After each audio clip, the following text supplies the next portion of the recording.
boards, and then I thought, you know what? I'm gonna shape me on board. I finally gonna do it. Fiberglass Hawaii was right over here, and they had blanks. And this is 2005. Remember, I put the date on the board. And in fact, the board's in here, in the back. I think it might be. We still have. I think it's back there. But July something 2005. My daughter painted it. My daughter Krista painted all the. Oh, okay. graphics, That's the one on the rack that's hand painted. Right. Yeah. That's the first board I ever shaped.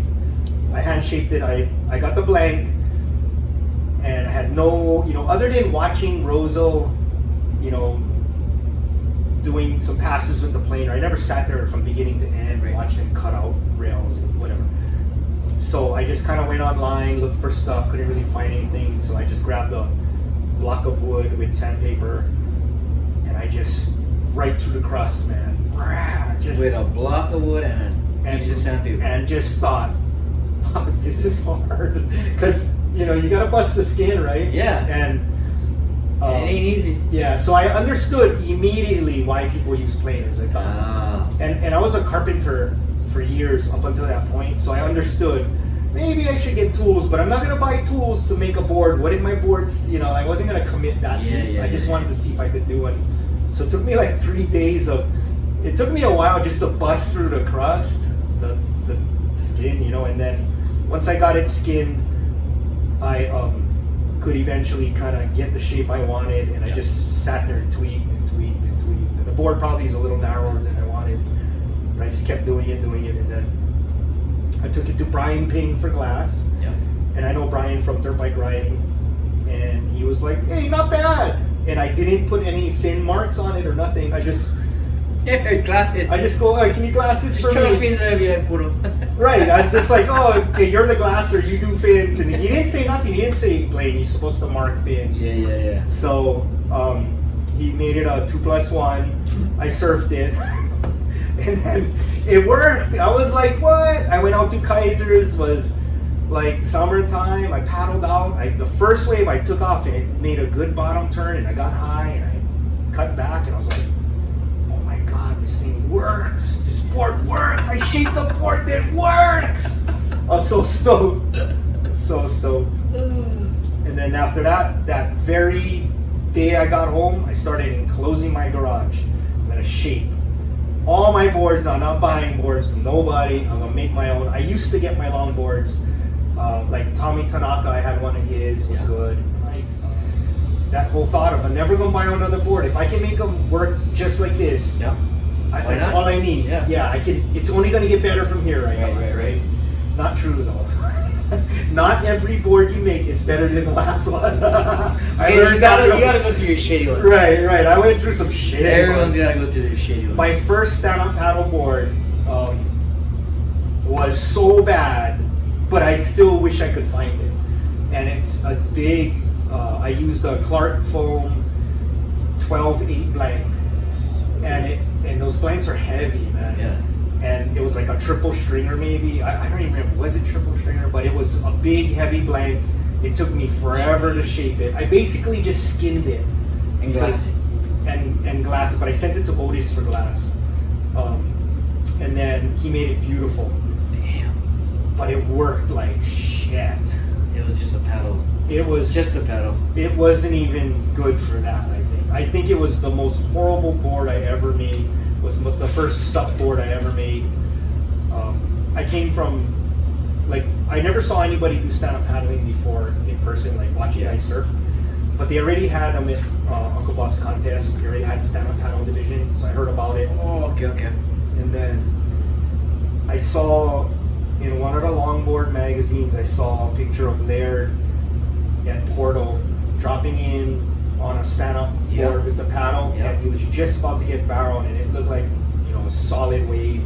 Yeah, I think I remember that. And he was just streaking, and he was about to pull in, and when I saw that picture, I went, "Oh, I want to do that." I said, in my head, I was going, because when I first saw him doing it for exercise and shit, I was like, nothing really doesn't look that fun. Yeah. I mean, I thought about it for fishing though. Oh, perfect for go fishing, go whip. Which it is. It's like a little boat, that's like basically. And you're standing, when you're whipping, you can cast farther when you're standing, right? And sitting. So, but then when I saw that picture, I went, holy shit, that's for real right there, man. He's gonna pull in, and that's when I got interested in it. I got Dave Parmenter to build me a couple, but he told me it was gonna take long, and I already had that horrible experience making that shitty one. Yeah. And then I was like, you know, I'm gonna hire Dave. He knows what he's You kind of doing. wanted to get a good one. Yeah. So I ordered 2 from him because he said it would take long. I said, oh, I may as well get 2. So I got 2, and I thought, oh, this thing is gonna take long, it'll take months. You know what? I'm just gonna make my own in the meantime. And if I can make something that's okay, at least I got something to ride. Right. And that one worked. And that's right when that happened. What was it? Black Monday or whatever. Clark Foam shut down. So Yeah. Clark Foam just boom. Gone. You know, and I lived right up the road. Clark Foam is right there. I went down to pick up Blanes because I was all okay. I'm a shaper now. You know, I'm gonna make my own. Nobody's there. Yeah. No, Ted Wilson or Ted was there. What's his name? Not Ted Wilson. I forget. So Ted was there, putting a friggin' lock on the door, changing the locks, and Bushman was there. Dennis Pang was there. Yeah, everybody wants to pick up blanks. Everybody was there to pick up blanks, and we were just people were coming and like, what's happening? He's all, Clark Foam is no longer in business. We're gonna have to lock the warehouse, and we gotta figure out how to sell these blanks to you guys in fairly. We don't want a mad rush. Just be patient with us. And he left. And bro, I wasn't relying on boards at the time, but Jeff was, and Right. Dennis was, and I could see it in them. Like, oh, they were. That was a. And that was the only, if not the main source of blanks, right? For selling. There was a. Well, that's where I went because I just started. I didn't know of anywhere else, but I heard there was some other blanks here and there. But instantly, it was like a frenzy of people hunting for blanks. All the shapers, like I mean, I was there when he was locking the door, and I looked at Dennis and Jeff, and they were like it was serious. You know, I could tell this is serious shit. This isn't like, we gotta go get blanks somewhere else. It was like, what the fuck are we gonna do now? You know, it was like It's your I could livelihood. see it, I could Yeah. feel it, and all I thought at that time was, oh, I'm glad I'm not relying on the surfboard industry for my income, because that would hurt. You know, that would hurt your business a lot. Right.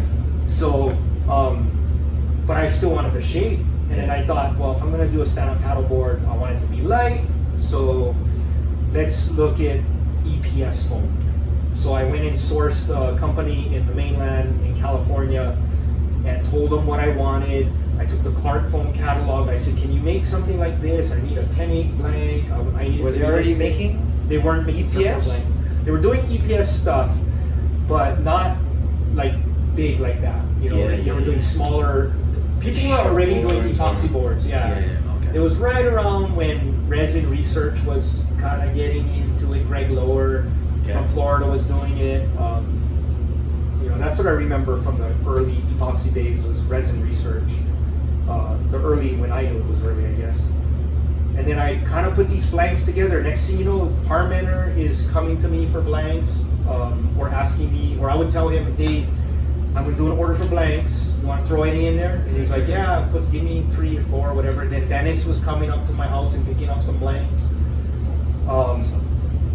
Yeah, it was like instantly anywhere you could bring blanks, and guys were scrambling. And then so I sourced that, got that going. Then it became a thing where if you're gonna do a stand-up paddleboard and you want it to be light, it's got to be EPS because EPS is lighter.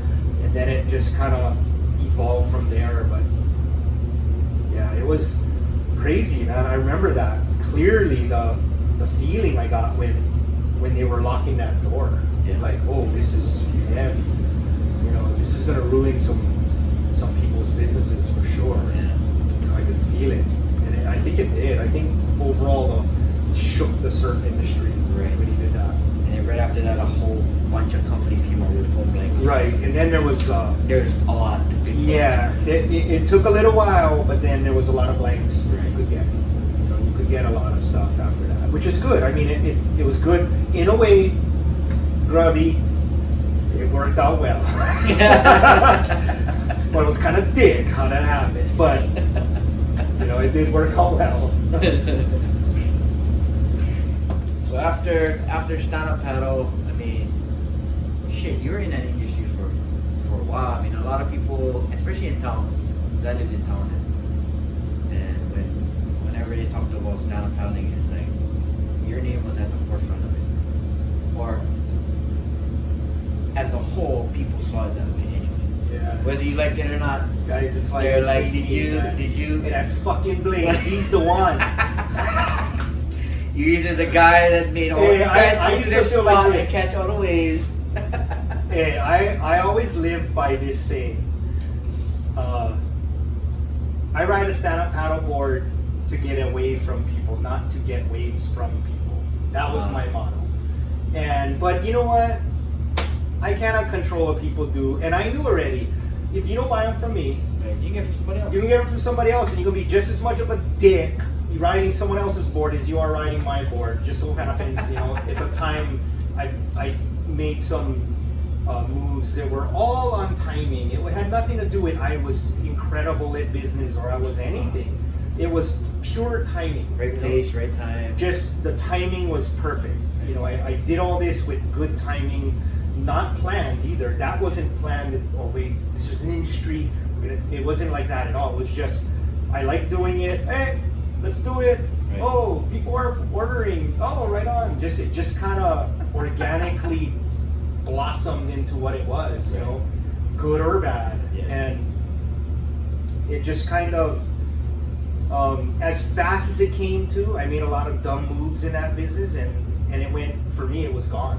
But stand-up paddling existed, and I still made boards. It's just that I had a company, Paddle Surf Hawaii, and I didn't own that anymore. And then it just kind of kept going anyway. You know, like I didn't really slow down. I got a lot busier with my custom stuff because that's all I did. And then to this day, people still, I don't advertise zero stand-up paddle boards or whatever, and I still get orders for stand-up paddle boards now, and I don't really like doing them because they're so big.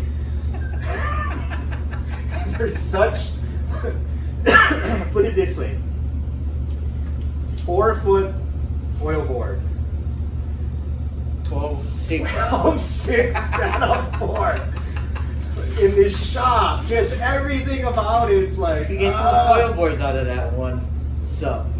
Yes, it's a huge, and this is the crazy part about the surf industry, which a lot of you surf industry people, you can attest to this.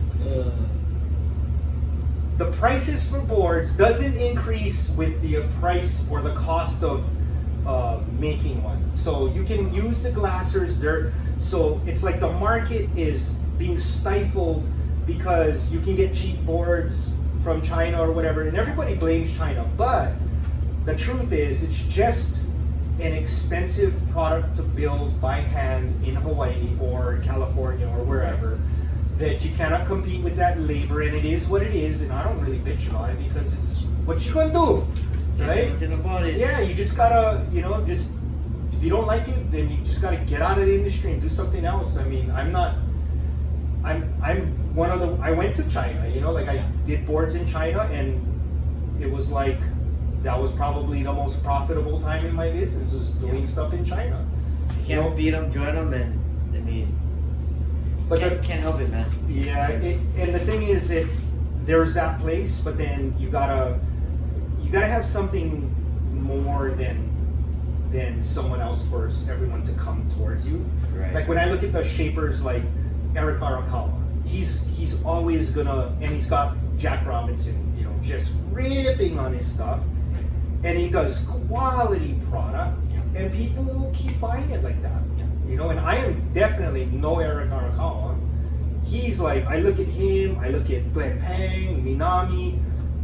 They're the true, what I consider craftsmen. I'm like the garage guy who likes shaping boards for myself, and it just kind of timing made this stand-up paddle thing happen. And then, like, I want a foil, so I make my own foil boards. Oh, you want to buy a foil board? Like, that's the level of It helps you work. cut costs kind of here and there. And Right. save And a then- little money. Yeah, but as far as being a passionate craftsman in the, you know, that's not me. I'm more, I want to ride my dirt bike, and I want to go foiling. That's the root of everything. And then everything after that is like, well, building boards, it's fun. when it's going good, Yeah. and then it's not as fun when you're just kind of into dirt biking. You know, it's like I want to Yeah. glass when I want to go ride. Right.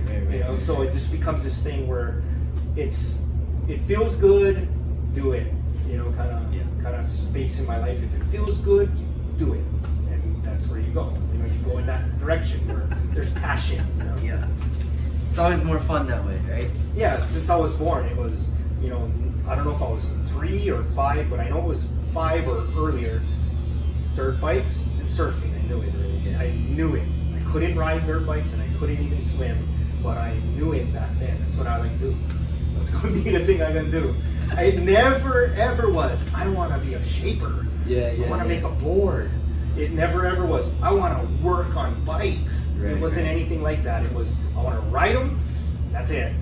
And then everything else kind of just, Everything else falls into place. it just evolved Right. in there, and then here we are sitting in this hot glassing room doing an interview with Keko of the Dark Side Oil Company. So yeah, I guess I gotta ask, what brought you to the dark side, as we call it? Because You know, nobody. it's like we're. none of the-